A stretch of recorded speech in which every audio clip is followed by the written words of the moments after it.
Hello, welcome back to my channel. ಎಲ್ಲರೂ ಹೇಗಿದ್ದೀರಾ? ಎಲ್ಲರೂ ಚೆನ್ನಾಗಿದ್ದೀರಾ ಅಂತ ಅಂದ್ಕೊಂಡಿದ್ದೀನಿ. ನಾನು ಕೂಡ ತುಂಬ ಚೆನ್ನಾಗಿದ್ದೀನಿ. ಆ್ಯಕ್ಚುಲಿ ಇದು 3 ದಿನದ ವ್ಲಾಗ್ ಒಂದೇ ವಿಡಿಯೋದಲ್ಲಿ ಶೇರ್ ಮಾಡ್ಕೊಳ್ತಾ ಇದ್ದೀನಿ. ಯಾಕಂತಂದರೆ ನನಗೆ ಎಡಿಟ್ ಮಾಡಿ ಅಪ್ಲೋಡ್ ಮಾಡೋಕ್ಕಾಗಿರಲಿಲ್ಲ. ಬಿಕಾಸ್ ಥ್ರೋಟ್ ಇನ್ಫೆಕ್ಷನ್ ಆಗಿ ಕೋಲ್ಡ್ ಆಗಿತ್ತು. ಅದಕ್ಕೋಸ್ಕರ ಈಗಲೂ ಗಂಟಲೆಲ್ಲ ಸ್ವಲ್ಪ ಪ್ರಾಬ್ಲಮ್ ಇದೆ. ಆದ್ರೂ ಡಿಲೇ ಆಗುತ್ತೆ ವಿಡಿಯೋ ಅಂತ ಹೇಳ್ಬಿಟ್ಟು ಎಡಿಟ್ ಮಾಡ್ತಾಯಿದ್ದೀನಿ. ಹಾಗೆ ವಾಯ್ಸ್ ಓವರ್ ಕೂಡ ಕೊಡ್ತಾಯಿದ್ದೀನಿ. ಈ ವಿಡಿಯೋ ನಿಮಗೆ ತುಂಬ ಇಷ್ಟ ಆಗ್ಬೋದು ಅಂತ ಅಂದ್ಕೊಂಡಿದ್ದೀನಿ. ಪ್ಲೀಸ್ ಇಷ್ಟ ಆದರೆ ಲೈಕ್ ಮಾಡಿ, ಹಾಗೆ ನಿಮ್ಮ ಫ್ರೆಂಡ್ಸ್ ಆ್ಯಂಡ್ ಫ್ಯಾಮಿಲಿ ಜೊತೆ ನನ್ನ ವಿಡಿಯೋನು ಶೇರ್ ಮಾಡಿ. ಅವ್ರಿಗೂ ರೀಚ್ ಆಗುತ್ತೆ, ಹಾಗೆ ನನಗೆ ತುಂಬ ಸಪೋರ್ಟ್ ಸಿಗುತ್ತೆ. ಪ್ಲೀಸ್ ಸಬ್ಸ್ಕ್ರೈಬ್ ಮಾಡ್ಕೊಂಡು ನೋಡಿ, ಎಲ್ಲರೂ ಸಪೋರ್ಟ್ ಮಾಡಿ. ಚಾರ್ವಿ ಬರ್ಡೇ ಸಂಡೇ ಇರೋದ್ರಿಂದ ನಾವು ಫ್ರೈಡೇ ಡಿಮಾರ್ಟ್ಗೆ ಹೋಗಿದ್ವಿ. ಯಾಕಂದರೆ ಸಂಡೇ ಇದೆ ಬಿಡಮ್ಮ ಅಂತ ನಾವು ಎಷ್ಟೋ ಕನ್ವಿನ್ಸ್ ಮಾಡಿದ್ವಿ. ಇಲ್ಲ, ನಾನು ಮಂಡೇ ಎಲ್ಲರಿಗೂ ಚಾಕ್ಲೇಟ್ ಕೊಡಬೇಕು ಸ್ಕೂಲಲ್ಲಿ ಮತ್ತು ಟ್ಯೂಷನಲ್ಲೆಲ್ಲ ಅಂತ ಹಠ ಮಾಡಿದ್ಲು. ಮಕ್ಕಳ ಆಸೆಗೆ ನಾವು ಯಾಕೆ ಇದು ಮಾಡಬೇಕು ಅಂತ ಅನಿಸುತ್ತೆ. ಯಾಕಂತಂದರೆ ನಮ್ಮ ಚಿಕ್ಕ ವಯಸ್ಸಿನ ದಿನಗಳನ್ನೆಲ್ಲ ನೆನೆಸ್ಕೊಂಡಾಗ ನಮ್ಮ ತಂದೆ ತಾಯಿಗೆ ನಿಜವಾಗ್ಲೂ ನಾವು ಹುಟ್ಟಿರೋ ಡೇಟು ಸಹ ಅವ್ರಿಗೆ ನೆನ್ಪಿಟ್ಕೊಳ್ದೇ ಇರೋಷ್ಟು ಅವರು ನಮ್ಮನ್ನು ಅಷ್ಟು ಕಷ್ಟಪಟ್ಟು ಸಾಕಿದ್ದಾರೆ. ಏನು ಅಂತಂದರೆ ಬರ್ಡೇ ಮಾಡೋದಾಗಿರ್ಬೋದು, ಇಲ್ಲ ನಮಗೆ ಹೊಸ ಬಟ್ಟೆ ಕೊಡಿಸೋದಾಗಿರ್ಬೋದು, ಆ ಥರ ಅವ್ರ ಮೈಂಡಲ್ಲಿ ಏನೂ ಇಲ್ಲ. ಅಷ್ಟು ಕಷ್ಟದಿಂದ ಬಂದಿರುವಂಥ ಜೀವನ. ಅವೆಲ್ಲ ನೆನೆಸ್ಕೊಂಡ್ರೆ ನಮಗಂತೂ ಏನೂ ಸಿಗಲಿಲ್ಲ, ನಮ್ಮ ಮಕ್ಕಳಿಗಾದ್ರೂ ಸಿಗಲಿ ಅಂತ ನಾವು ಅಂದ್ಕೊಳ್ತೀವಿ. ಡಿಮಾರ್ಟ್ಗೆ ಹೋದರೆ ಗೊತ್ತಲ್ವ, ಒಂದು ಐಟಮ್ಗೆ ಹೋದರೆ 10 ಐಟಮ್ ತೊಗೊಂಡಿರ್ತೀವಿ. ಯಾವುದೇ ಒಂದು ಮಾಲ್ಗೆ ಹೋದರೂ ಅಷ್ಟೇ, ಬಿಲ್ಲು ಅದೇ ರೀತಿ ಉದ್ದನೇ ಆಗಿರುತ್ತೆ. ಹಾಗಾಗಿ ಒಂದಷ್ಟು ಮನೆಗೆ ಸಾಮಾನನ್ನು ತೊಗೊಂಡು ಬಂದ್ವಿ. ಅದನ್ನು ಆಮೇಲೆ ತೋರಿಸ್ತೀನಿ. ಹಾಗೆ ಇಲ್ಲಿ ಅವರೆಕಾಯಿ ಎಲ್ಲ ಕೊನೆ ಆದಾಗ ಗಿಡ ಎಲ್ಲ ಕಟ್ ಮಾಡ್ತಾರಲ್ಲ, ಆ ಗಿಡ ಎಲ್ಲ ಕಟ್ ಮಾಡೋ ಟೈಮಲ್ಲಿ ನಮ್ಮ ಕಡೆ ಇದನ್ನು ಅಂದರೆ ಅವರೆಕಾಯಿ ಬಲಿದೇ ಇರುವಂತಹ ಅವರೆಕಾಯಿನ ತಟ್ಟೆ ಇಲ್ಲ ತಬರು ಅಂತ ಕರೀತಾರೆ. ನಿಮ್ಮ ಕಡೆ ಏನಂತಾರೆ ನನಗೆ ಗೊತ್ತಿಲ್ಲ. ನಮ್ಮ ಕಡೆ ತಟ್ಟೆಗಳು ಇಲ್ಲಾಂದರೆ ತಬರು ಅಂತ ಕರೀತಾರೆ ಅವರೆಕಾಯಿ ಕೊನೆ ಬಲಿದೇ ಇರೋದನ್ನು. ಅದನ್ನು ನಮ್ಮ ಅತ್ತೆ ಎಲ್ಲ ನೀಟ್ ಮಾಡಿಕೊಟ್ಟಿದ್ರು. ಅದನ್ನು ಹಾಕಿ ಬಸ್ಸಾರು ಮಾಡೋಣ ಅಂಥೇಳಿ ಮಾಡ್ಕೊಳ್ತಾ ಇದ್ದೀನಿ. ನಾವೆಲ್ಲ ಯಾಕೆ ಬರ್ಡೇನ ಮಾಡ್ಕೊಳ್ಳಲ್ಲ ಅಂತಂದರೆ, ನಿಜವಾಗ್ಲೂ ನಮ್ಮಮ್ಮ ಮತ್ತು ನಮ್ಮಪ್ಪ ಅವ್ರನ್ನ ಕೇಳಿದ್ರೆ ನಮ್ಮ ಡೇಟ್ ಆಫ್ ಬರ್ತ್ ನಿಜವಾಗ್ಲೂ ಅವ್ರಿಗೆ, ನಾನು ಸುಳ್ಳೆಲ್ಲ ಹೇಳ್ತಿರೋದು, ಅವ್ರಿಗೆ ಗೊತ್ತೇ ಇಲ್ಲ ನಮ್ಮ ಡೇಟ್ ಆಫ್ ಬರ್ತು. ಮತ್ತು ಸ್ಕೂಲಿಗೆಲ್ಲ ಸೇರಿಸೋವಾಗ ಯಾವ ರೀತಿ ಅಂತಂದರೆ, ಅವರು ಮುಂಚೆ ಎಲ್ಲ ಕೈಯನ್ನು ಕಿವಿಗೆ ಆ ಕಡೆಯಿಂದ ಈ ಕಡೆ ಕೈಯನ್ನು ಕಿವಿ ಎಟ್ಕಿಸಿದ್ರೆ ಇವ್ರಿಗೆ ಏಜ್ ಆಗಿದೆ ಅಂಥೇಳಿ ಸ್ಕೂಲಿಗೆ ಸೇರಿಸ್ತಾಯಿದ್ರು. ಆ ಥರ ನಮ್ಮನ್ನೆಲ್ಲ ಸ್ಕೂಲಿಗೆ ಸೇರಿಸಿರೋದು. ನಿಜ ಡೇಟ್ ಆಫ್ ಬರ್ತು ಕರೆಕ್ಟಾಗಿ ಗೊತ್ತೇ ಇಲ್ಲ.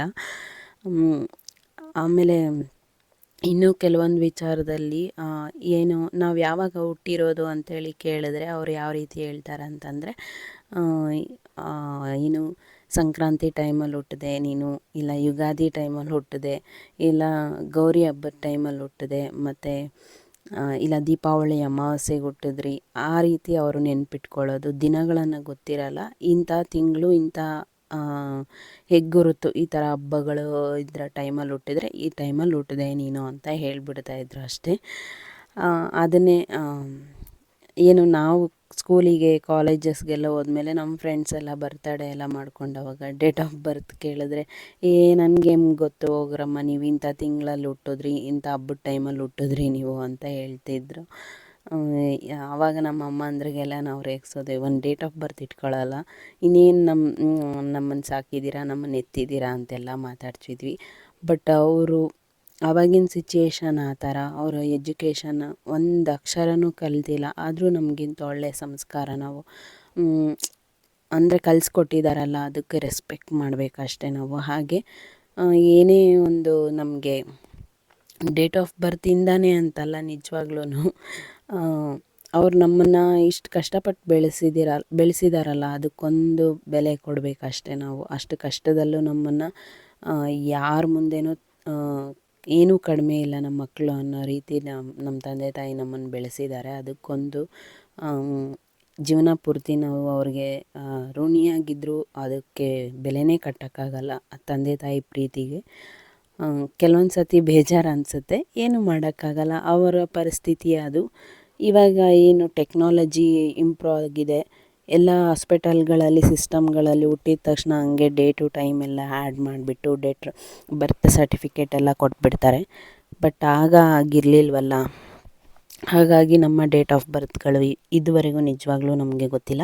ನೀವು ನಂಬ್ತಿರೋ ಬಿಡ್ತಿರೋ, ನಂದಿಲ್ಲ. ಬಟ್ ನಮ್ಮ ಮನೆಯವ್ರದ್ದು, ನಮ್ಮ ಅತ್ತೆ ಎಷ್ಟು ಚೆನ್ನಾಗಿ ಇಂಥ ಟೈಮಲ್ಲೇ ಹುಟ್ಟಿದ್ರು, ಇಂಥ ಡೇಟು ಇಂಥ ದಿನವೇ ಹುಟ್ಟಿದ್ದಾರೆ ಅಂಥೇಳಿ ನಮ್ಮ ಅತ್ತೆ ಎಲ್ಲ ಬರೆದು ಇಟ್ಕೊಂಡಿದ್ದಾರೆ.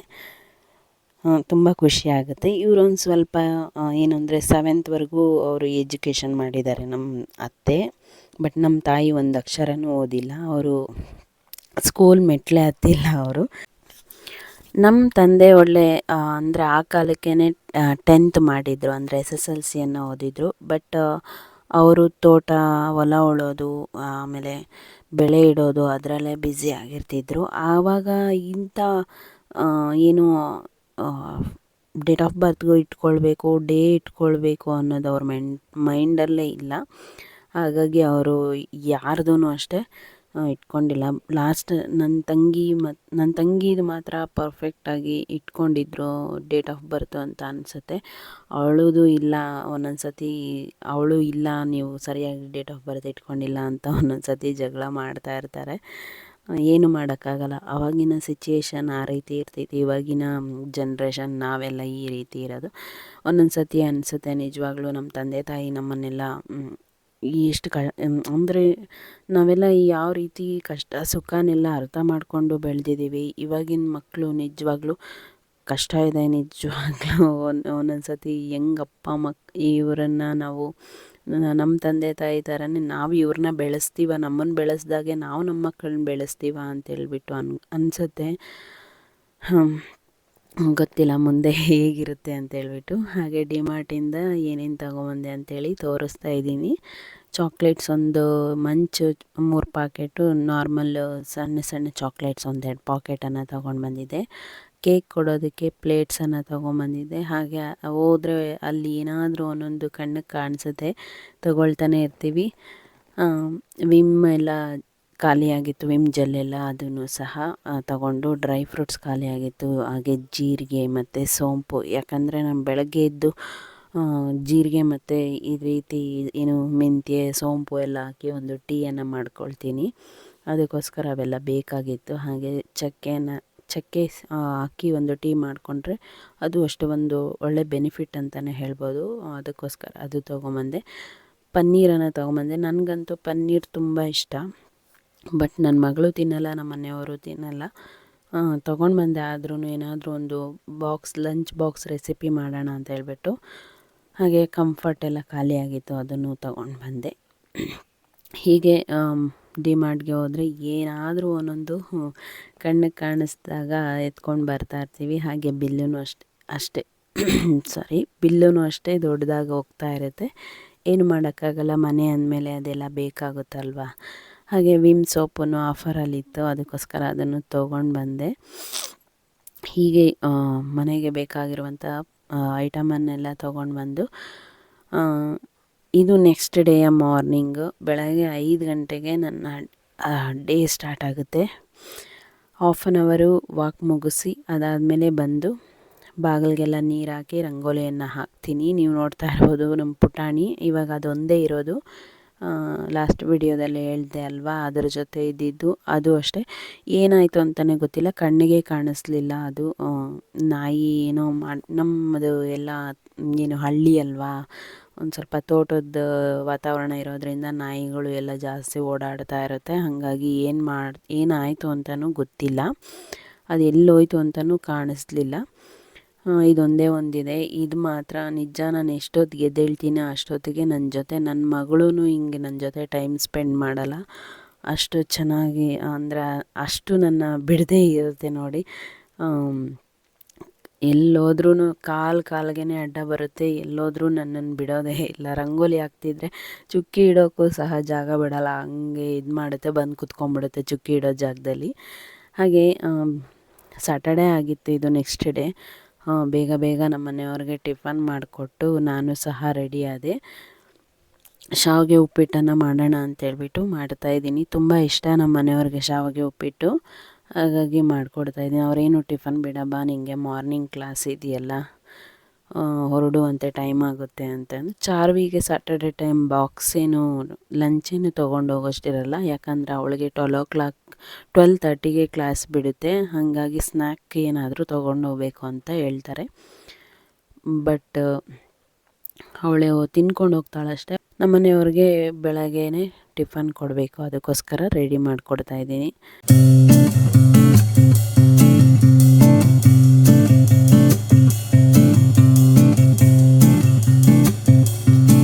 ಹಾಗೆ ಶಾವಿಗೆ ಉಪ್ಪಿಟ್ಟು ರೆಡಿ ಆಯಿತು. ಇವಾಗ ನಾನು ವೇರ್ ಮಾಡಿರುವಂಥ ಡ್ರೆಸ್ಸು ಅಷ್ಟೇ, ಅಜಿಯೋದಿಂದ ತೊಗೊಂಡಿರುವಂಥ ಡ್ರೆಸ್ಸು. ನಾನು ನಿಮ್ಮ ಹತ್ರ ಶೇರ್ ಮಾಡ್ಕೊಂಡಿಲ್ಲ ಅಂತ ಅನಿಸುತ್ತೆ. ತುಂಬ ಚೆನ್ನಾಗಿದೆ. ಇದಕ್ಕೆ ವೈಟ್ ಪ್ಯಾಂಟು, ಅಂದರೆ ವೈಟ್ ಪ್ಯಾಂಟ್ ಯಾವುದಾದ್ರೂ ಆಗಲಿ, ಲೆಗಿನ್ಸ್ ಆಗಿರ್ಬೋದು, ಪಲಾಝೋ ಆಗಿರ್ಬೋದು, ಎರಡು ಹಾಕ್ಕೊಳ್ಬೋದು. ವೈಟ್ ದುಪ್ಪಟ ಹಾಕ್ಕೊಂಡಿದ್ದೀನಿ. ತುಂಬ ಕಂಫರ್ಟಬಲ್ ಆಗಿದೆ. ಕಾಲರ್ ನೆಕ್ಕಿದು ತುಂಬ ಇಷ್ಟ ಆಯಿತು, ಅದಕ್ಕೆ ನಾನು ನಿಮಗೆ ತೋರಿಸ್ತಾ ಇದ್ದೀನಿ. ಹಾಗೆ ನನ್ನ ಡ್ರಿಂಕ್ ಬೆಳಗ್ಗೆನೇ ರೆಡಿ ಮಾಡಿದ್ದೆ, ಬಟ್ ಅದು ತಣ್ಣಗಾಗಿತ್ತು. ಅದನ್ನು ಸ್ವಲ್ಪ ಬಿಸಿ ಮಾಡಿಕೊಂಡು ಕುಡಿತಾ ಇದ್ದೀನಿ. ಈ ರೀತಿ ಜೀರಿಗೆ, ಸೋಂಪು, ಮೆಂತ್ಯ, ಅಜ್ವಾಯಿನ ಈ ರೀತಿ ಹಾಕಿ ನೀರು ಹಾಕಿ ಕುದಿಸಿ ಕುಡಿಯೋದ್ರಿಂದ ತುಂಬ ಹೆಲ್ತಿಗೆ ಒಳ್ಳೆಯ ಬೆನಿಫಿಟ್. ಟಿಫನ್ ಎಲ್ಲ ಆದಮೇಲೆ ನಮ್ಮ ಮನೆಯವರಿಗೆ ಟೀ ಕುಡಿಯೋ ಅಂಥ ಅಭ್ಯಾಸ, ಅವ್ರಿಗೆ ಟೀ ಕೊಟ್ಟು ನಾನು ರೆಡಿ ಆದೆ. ಸ್ಕೂಲಿಗೆ ಹೊರಡೋ ಟೈಮು. ನಿಮಗೆಲ್ಲರಿಗೂ ಗೊತ್ತಿರೋ ಹಾಗೆ ನಾನು ಪ್ರತಿ ಶನಿವಾರ ಸ್ಕೂಲಿಗೆ ಹೋಗೋವಾಗ ನಾನು ದೇವಸ್ಥಾನಕ್ಕೆ ಹೋಗ್ತೀನಿ ಅನ್ನೋದು ನಾನು ನಿಮ್ಮ ಹತ್ರ ಶೇರ್ ಮಾಡ್ಕೊಂಡಿದ್ದೀನಿ. ಆಂಜನೇಯ ಅಂದರೆ ತುಂಬ ನಂಬ್ತೀನಿ. ಹಾಗೆ ನಾನು ಮನೇಲಿ ಪೂಜೆ ಮಾಡ್ತೀನೋ ಬಿಡ್ತೀನೋ, ನನಗೆ ವೀಕ್ಲಿ ಒನ್ಸ್ ನಾನು ಸ್ಕೂಲಿಗೆ ಹೋಗೋವಾಗ ನಾನು ಆಂಜನೇಯನಿಗೆ ಹೋಗಿ ಕೈ ಮುಗಿದು ನಾನು ಹೊರಡೋದು.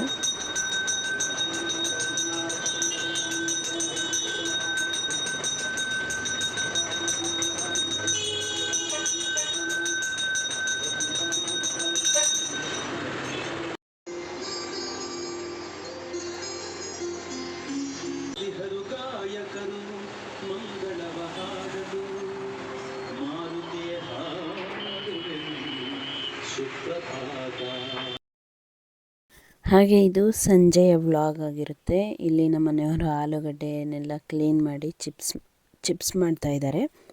ಆಲೂಗಡ್ಡೆಯನ್ನು ನಮ್ಮ ಊರಿಂದ ತೊಗೊಂಬಂದಿದ್ದು, ನಮ್ಮಪ್ಪ ಅವರು ಬೆಳೆದಿದ್ದರು.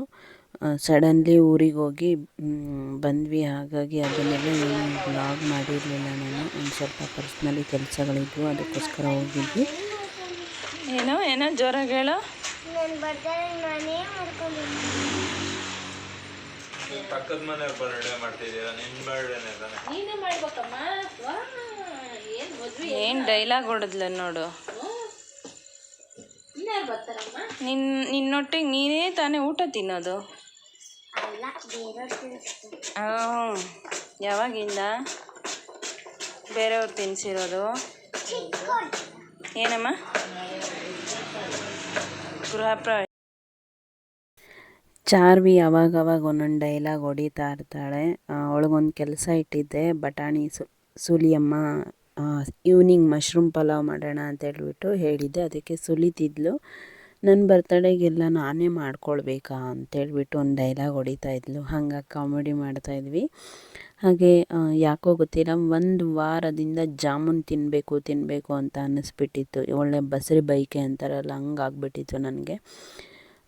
ನಮ್ಮನೇಲಿ ಮಾಡಿ ಸುಮಾರು ವರ್ಷಗಳೇ ಆಗೋಗಿತ್ತು. ನಾನು ಜಾಸ್ತಿ ಜಾಮೂನ್ ಏನು ಮಾಡಲ್ಲ ಮನೆಯಲ್ಲಿ. ನಾನು ಸಮ್ಮರ್ ಹಾಲಿಡೇಸ್ಗೆ ನನ್ನ ತಂಗಿ ಮನೆಗೆ ಹೋದಾಗ ಅಲ್ಲಿ ಅವಳು ಎವ್ರಿ ಟೈಮ್ ನಾನು ಹೋದಾಗೆಲ್ಲ ಜಾಮೂನ್ ಇಡು ಅಂತ ಹೇಳ್ತಿದ್ಲು. ಹಾಗಾಗಿ ಜಾಮೂನ್ ಮಾಡಿ ಇಡ್ತಿದ್ದೆ ಅಲ್ಲಿ. ಬಟ್ ಇಲ್ಲಿ ನಾನು ಸುಮಾರು ವರ್ಷಗಳು, ಅಂದರೆ ಒಂದು 5-6 ವರ್ಷನೇ ಆಗಿತ್ತೇನೋ, ನಾನು ಜಾಮೂನೇ ಮಾಡ್ತಾ ಇರಲಿಲ್ಲ. ಯಾಕೋ ತಿನ್ನಬೇಕು ಅಂತ ಅನ್ನಿಸ್ತಿತ್ತು. ಹೇಗಿದ್ದರೂ ಚಾರ್ವಿ ಬರ್ಡೇ ಇದೆಯಲ್ಲ ಅಂತೇಳ್ಬಿಟ್ಟು ಜಾಮೂನ್ ಮಾಡೋಣ ಅಂಥೇಳಿ ಮಾಡ್ತಾಯಿದ್ದೆ. ಹಾಗೆ MTR ಗುಲಾಬ್ ಜಾಮೂನ್ ರೆಡಿ ಮಿಕ್ಸನ್ನು ತೊಗೊಂಬಂದು ಅದನ್ನೆಲ್ಲ ಜರಡಿ ಹಿಡ್ಕೊಂಡು ಕೆಲವೊಂದು ಟಿಪ್ಸ್ ಆ್ಯಂಡ್ ಟ್ರಿಕ್ಸನ್ನು ಫಾಲೋ ಮಾಡಿ ಜಾಮೂನ್ ಮಾಡಿದ್ದೆ. ತುಂಬ ಚೆನ್ನಾಗಿತ್ತು. ನಮ್ಮ ಮನೆಯವ್ರು ಏನು ಅಂತ ಒಂದೇ ಡೈಲಾಗ್ ಹೊಡೆದಿದ್ದು, ಅಮೃತ ಇದ್ದಂಗಿದೆ ಕಣಮ್ಮ ನೀನು ಮಾಡಿರೋ ಜಾಮೂನು ಅಷ್ಟು ಚೆನ್ನಾಗಿದೆ ಅಂತ ಹೇಳಿದ್ರು. ತಿನ್ನೋಷ್ಟು ತಿಂದ್ಬಿಟ್ಟು ನೀನೇನೇ ಅಡುಗೆ ಮಾಡು ಅದು ತುಂಬ ಚೆನ್ನಾಗಿರುತ್ತೆ ಅಂಥೇಳಿ ಒಂದು ಡೈಲಾಗ್ ಹೊಡೆದ್ರು. ಅಷ್ಟೇ, ಇನ್ನೇನು ಬೇಕು ನನಗೆ, ಅದೇ ಖುಷಿ ನನಗೆ. ಏನೇ ಅಡುಗೆ ಮಾಡಲಿ ನನಗೆ ಒಳ್ಳೆ ಕಾಂಪ್ಲಿಮೆಂಟ್ಸು ಚೆನ್ನಾಗಿದೆ ಅಂತ ಹೇಳ್ಬಿಟ್ರೆ ನನಗೆ ಅದು ಮನಸ್ಸಿಗೆ ಅದು ತೃಪ್ತಿ ಅಂತ ಹೇಳ್ಬೋದು. ನಾನು ತಿಂದಷ್ಟೇ ಖುಷಿಯಾಗುತ್ತೆ, ನಾನು ಊಟ ಮಾಡಿದಷ್ಟೇ ಖುಷಿಯಾಗುತ್ತೆ. ನನಗೆ ಅಡುಗೆ ಬಗ್ಗೆ ಒಳ್ಳೆ ಕಾಂಪ್ಲಿಮೆಂಟ್ ಸಿಗಬೇಕು ಅಷ್ಟೇ. ಹಂಗಂತ ಚೆನ್ನಾಗಿಲ್ಲ ಅಂತಂದ್ರೂ ಚೆನ್ನಾಗಿದೆ ಅಂತ ಹೇಳಬೇಕು ಅಂತ ಇಲ್ಲ. ಬಟ್ ಪ್ರೀತಿಯಿಂದ ಮಾಡಿರ್ತೀನಿ, ಇಷ್ಟಪಟ್ಟು ಮಾಡಿರ್ತೀನಿ. ಹಾಗಾಗಿ ನನಗೆ ಒಳ್ಳೆ ಕಾಂಪ್ಲಿಮೆಂಟ್ಸ್ ಕೊಟ್ಬಿಟ್ರೆ ನಂಗೆ ಅಷ್ಟೇ ಸಾಕು. ಇಲ್ಲಿ ಜಾಮೂನ್ ಹಿಟ್ಟನ್ನು ಸ್ವಲ್ಪ ನೀರು ಹಾಕ್ಕೊಂಡು ಮಿಕ್ಸ್ ಮಾಡಿಬಿಟ್ಟು ಅದು ಒಣಗದೇ ಇರೋಂಗೆ ಒದ್ದೆ ಬಟ್ಟೆ ಇಲ್ಲ ಒಂದು ಬಟ್ಲೋ ಇಲ್ಲ ಒಂದು ಕವರಲ್ಲೋ ಮುಚ್ಚಿ ಇಡಬೇಕು. ಒಂದು ಸ್ವಲ್ಪ ಎಣ್ಣೆಯನ್ನು ಸವರಿ ಇಡಬೇಕು. ಆಮೇಲೆ ಒಂದು ಕಡೆ ಸಕ್ಕರೆ ಪಾಕನೂ ರೆಡಿ ಮಾಡಿಕೊಂಡೆ. ಏನು ಅಂತಂದರೆ ಜಾಮೂನ್ ಹಿಟ್ಟು ಎಷ್ಟು ಒಂದು ಬಟ್ಲು ತೊಗೊಂಡಿದ್ರೆ 2 ಬಟ್ಲು ಸಕ್ಕರೆ ತೊಗೊಳ್ಬೇಕು. 2 ಬಟ್ಲು ಜಾಮೂನ್ ಹಿಟ್ಟನ್ನು ತೊಗೊಂಡಿದ್ರೆ 4 ಬಟ್ಲು ಸಕ್ಕರೆನ ತೊಗೊಳ್ಬೇಕು. ಬಟ್ ನನಗೆ ಯಾಕೋ ತುಂಬ ಜಾಸ್ತಿ ಆಗುತ್ತೆ ಅಂತ ಅನ್ನಿಸ್ಬಿಟ್ಟು ನಾನು ಮೇ ಬಿ 3.5 ಬಟ್ಲು ಸಕ್ಕರೆ ತೊಗೊಂಡೆ. ಅದಾದಮೇಲೆ ಅದಕ್ಕೆ ಒಂದು 4 ಬಟ್ಲು ನೀರು ಹಾಕಿ ಪಾಕನ ರೆಡಿ ಮಾಡಿಕೊಂಡೆ. ನನ್ನ ಹತ್ರ ಯಾವುದೇ ರೀತಿಯ ಕೇಸರಿ ದಳಗಳೆಲ್ಲ ಏನೂ ಇರಲಿಲ್ಲ. ಹಾಗಾಗಿ ಸ್ವಲ್ಪ ಏಲಕ್ಕಿಯನ್ನು ಹಾಕಿದೆ ಅಷ್ಟೇ. ಒಂದೊಳ್ಳೆ ಕಲರ್ ಬಂದಿತ್ತು, ಒಳ್ಳೆ ಫ್ಲೇವರ್ ಇತ್ತು. ಆಮೇಲೆ ತುಂಬ ಚೆನ್ನಾಗಿತ್ತು. ಏನು ಕೇಸರಿ ಹಾಕಬೇಕು ಅದನ್ನು ಅಂತೇನೂ ಇರಲಿಲ್ಲ, ಅಷ್ಟು ಚೆನ್ನಾಗಿತ್ತು. ಸಕ್ಕರೆ ಪಾಕ ಸ್ವಲ್ಪ ಎಣ್ಣೆ ಕನ್ಸಿಸ್ಟೆನ್ಸಿಗೆ ಬರೋ ರೀತಿ ಸಕ್ಕರೆನ ಕರಗಿಸ್ಕೊಳ್ಬೇಕು. ನೀವು ಇಲ್ಲಿ ನೋಡ್ತಾ ಇದ್ದೀರಾ ಜಾಮೂನ್ ಹಿಟ್ಟು ಒಂಥರ ಹರಳದಂಗೆ ಕಾಣುತ್ತೆ ನಮಗೆ. ಚಪಾತಿ ಹಿಟ್ಟು ಥರ ನಾದಿ ಎಲ್ಲ ಮಾಡಬಾರ್ದು, ಆ ರೀತಿ ಇಲ್ಲ. ಇದು ಹುಡಿಯಾಗಿ ಕಾಣಿಸುತ್ತೆ ನೋಡ್ರಿ, ಅದು ಆ ಥರ ಇರಬೇಕು ನಿಜವಾಗ್ಲೂ. ನನ್ನ ತಂಗಿ ಮನೆಯಲ್ಲಿ ಮಾಡಿದಾಗಲೂ ನಾನು ಇಷ್ಟು ಪರ್ಫೆಕ್ಟಾಗಿ ಮಾಡಿರಲಿಲ್ಲ. ನನ್ನ ತಂಗಿ ಹೇಳ್ತಾಯಿದ್ಲು ಏನೆಲ್ಲ ಒಡೆದೋಗಿದೆ ಅಂತೆಲ್ಲ ಅಂತಿದ್ಲು. ಬಟ್ ಈ ಸತಿ ಜಾಮೂನ್ ಮಾಡುವಾಗ ತುಂಬ ಕೇರ್ಫುಲಿಯಾಗಿ ಒಂದಷ್ಟು ವಿಡಿಯೋಗಳನ್ನು ನೋಡಿ, ಒಂದಷ್ಟು ಟಿಪ್ಸು ಸಜೆಷನ್ಸ್ ಎಲ್ಲ ಕೊಡ್ತಾರಲ್ವ, ಅದನ್ನೆಲ್ಲ ನೋಡಿ ಕೇಳಿಸ್ಕೊಂಡು ಜಾಮೂನನ್ನು ಮಾಡಿದೆ. ಎಷ್ಟು ಚೆನ್ನಾಗಿ ಬಂದಿತ್ತು ಅಂತಂದರೆ ನಾನೇ ಹೇಳ್ತಿದ್ದೀನಲ್ಲ, ಅಷ್ಟು ಪರ್ಫೆಕ್ಟಾಗಿ ಬಂದಿತ್ತು. ತುಂಬ ಮನಸಾರೆ ತಿಂದೆ ಜಾಮೂನನ್ನು. ನನ್ನ ಮಗಳು ಬರ್ಡೇ ಅಂದ್ಕೊಂಡು ನಾನು ತುಂಬ ಜಾಮೂನನ್ನು ತಿಂದೆ. ಮನಸ್ಸು ತೃಪ್ತಿ ಆಯಿತು, ಅಷ್ಟೇ ನಾನು ಹೇಳೋದು. ನಮಗೇನಾದರೂ ತಿನ್ನಬೇಕು ಅನ್ನಿಸ್ದಾಗ ಮಾಡಿಕೊಂಡು ತಿಂದುಬಿಡಬೇಕು ಅಷ್ಟೇ. ಇವಾಗಿನ ಜೀವನ ಯಾರು ಯಾವಾಗ ಏನು ಅಂತ ಗೊತ್ತಿರಲ್ಲ ಅಲ್ವ, ಹಾಗಾಗಿ ತಿಂತಾ ಇರಬೇಕು. ನಾವಿರೋ ಜೀವನನ ಜೀವಿಸ್ಬಿಡಬೇಕು ಅಷ್ಟೇ. ನಾನು ಈಗಿನ ದಿನಗಳಲ್ಲಿ ಕಲ್ತಿರೋದು ನಾನು.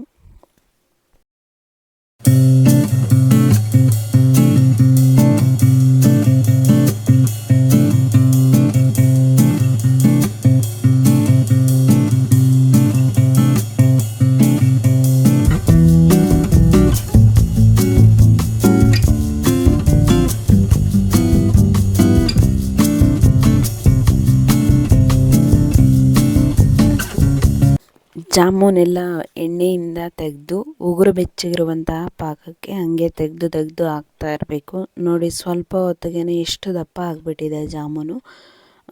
ಏನು ಹಾಕಿ ಒಂದು 1/2 ಅವರೂ ಆಗಿಲ್ಲ ಅಷ್ಟೇ. ತುಂಬ ಚೆನ್ನಾಗಿ ಉಬ್ಬಿ ಬಂದಿತ್ತು. ಆಮೇಲೆ ಇದು ನೆಕ್ಸ್ಟ್ ಡೇ ನೋಡಿ ಜಾಮೂನೆಲ್ಲ ತುಂಬ ಚೆನ್ನಾಗಿ ಪಾಕನೆಲ್ಲ ಎಳ್ಕೊಂಡು ಸಾಫ್ಟಾಗಿದೆ. ಎಲ್ಲರೂ ಇಷ್ಟಪಟ್ಟರು ನಮ್ಮ ಮನೇಲಿ, ತುಂಬ ಚೆನ್ನಾಗಿತ್ತು ಅಂತ ಹೇಳಿದ್ರು. ಅದಾದಮೇಲೆ ಇದು ಭಾನುವಾರ ಚಾರ್ವಿ ಬರ್ಡೇಗೆ ಎಲ್ಲ ರೆಡಿ ಮಾಡಿದ್ದೀನಿ. ಇದು ಅವಳ ಡ್ರೆಸ್ಸು. ಆ್ಯಕ್ಚುಲಿ ಶನಿವಾರ ಬಟ್ಟೆ ತರಕ್ಕೆ ಹೋಗಿದ್ವಿ, ಅದೆಲ್ಲ ನಾನು ವಿಡಿಯೋ ಮಾಡೋಕ್ಕಾಗಲಿಲ್ಲ. ಚಾರ್ವಿ ಇದ್ದಿದ್ದರೆ ಒಂದು ಸ್ವಲ್ಪ ವಿಡಿಯೋ ಮಾಡಿಕೊಡ್ತಿದ್ಲೇನೋ. ನಾನೇ ಅಲ್ಲಿ ಶಾಪಿಂಗ್ ಮಾಡ್ತಾಯಿದ್ದಿದ್ದರಿಂದ ವಿಡಿಯೋ ಮಾಡಿಕೊಂಡು ಶಾಪಿಂಗ್ ಮಾಡೋದು ಸ್ವಲ್ಪ ಕಷ್ಟ ಆಯಿತು. ಅದಕ್ಕೆ ನಾನು ವಿಡಿಯೋ ಮಾಡೋಕ್ಕೇನು ಹೋಗಲಿಲ್ಲ.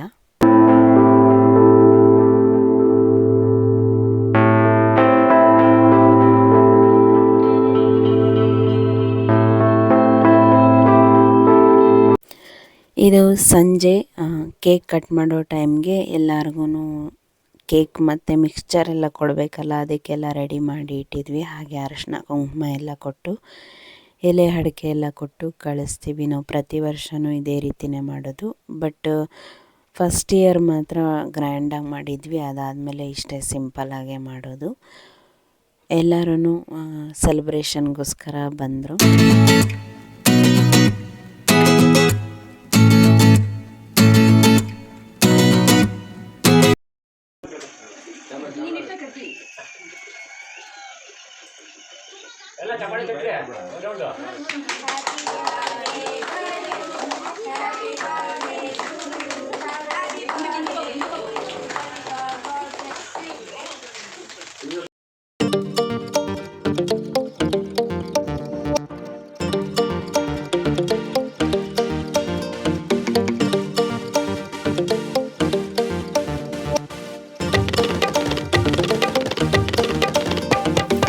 ಕ್ಯಾಂಡಲ್ ಎಲ್ಲ ಹಚ್ಚಿ ಮಕ್ಕಳೆಲ್ಲ ಅವಳಿಗೆ ವಿಶ್ ಮಾಡಿದ್ರು, ಬಂದಿರೋರೆಲ್ಲ ವಿಶ್ ಮಾಡಿದ್ರು. ನೀವು ನಿಜ ನಂಬಲ್ಲ, ಅವಳು ಆ ಕೇಕ್ ಕಟ್ ಮಾಡೋಕ್ಕೂ ಆ ಕೈಯಲ್ಲಿ ಶಕ್ತಿ ಇರಲಿಲ್ಲ. ನಾನೇ ಸಪೋರ್ಟ್ ಕೊಟ್ಟೆ. ಒಂದು 3 ಮುದ್ದೆ ರಾಗಿ ಮುದ್ದೆ ತಿನ್ನಮ್ಮ, ಆವಾಗ ಶಕ್ತಿ ಬರುತ್ತೆ ಅಂಥೇಳಿ ರೇಗಿಸ್ದೆ.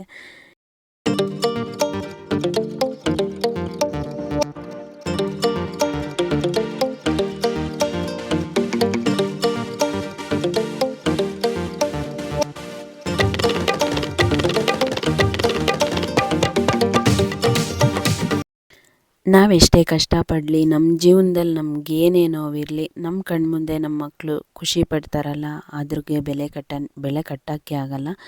ಈವನ್ ನಮ್ಮ ತಂದೆ ತಾಯಿನೂ ಅಷ್ಟೇ, ಅವರೇನೇ ಕಷ್ಟಪಡಲಿ, ನಮ್ಮ ಮಕ್ಕಳು ಚೆನ್ನಾಗಿರಬೇಕು, ನಮ್ಮ ಮಕ್ಕಳು ನಮ್ಮ ಕಣ್ಮುಂದೆ ಸಂತೋಷವಾಗಿರಬೇಕು ಅನ್ನೋದೊಂದು ಅವರು ಆಸೆ ಪಡ್ತಾಯಿದ್ರು. ಹಾಗೆ ನಾವೂ ಅಷ್ಟೇ ನಮ್ಮ ಮಕ್ಕಳ ಸಂತೋಷನ ಅಷ್ಟೇ ನಾವು ಬಯಸ್ತೀವಿ. ಚಾರ್ವಿಗೆ ಗಿಫ್ಟ್ ಕೊಟ್ಟಿದ್ದರು, ಅದನ್ನು ಓಪನ್ ಮಾಡಿ ನೋಡ್ತಿದ್ಲು. ಹಾಗೆ ಮಶ್ರೂಮ್ ಬಿರಿಯಾನಿಯನ್ನು ಮಾಡಿದ್ದೆ, ತುಂಬ ಚೆನ್ನಾಗಿತ್ತು. ನಾನು ಯಾವುದೇ ರೆಸಿಪಿಯನ್ನು ಶೂಟ್ ಮಾಡಿಲ್ಲ, ಯಾಕಂದರೆ ಟೈಮೇ ಇರಲಿಲ್ಲ. ಆ ಕಡೆನೂ ನೋಡಬೇಕು, ಅವಳನ್ನು ರೆಡಿ ಮಾಡಬೇಕು, ಮತ್ತು ಅಲ್ಲೆಲ್ಲ ಅರೇಂಜ್ ಮಾಡಿಕೊಡ್ಬೇಕು. ಹಂಗಾಗಿ ಸ್ವಲ್ಪ ನನಗೂ ಕೋಲ್ಡೆಲ್ಲ ಆಗಿತ್ತಲ್ಲ, ನಿಜ ನಮ್ಮ ಬರ್ತಡೇ ಸೆಲೆಬ್ರೇಷನ್ ಮಾಡ್ತೀನ ನನ್ನ ಚಾರ್ವಿಗೆ ಅಂತ ಅನ್ನಿಸ್ಬಿಡ್ತು. ಅಷ್ಟೊಂದು ಮೈಕೈ ನೋವು, ಕೋಲ್ಡು, ನೆಗಡಿ ಎಲ್ಲ ಆಗಿಬಿಟ್ಟಿತ್ತು.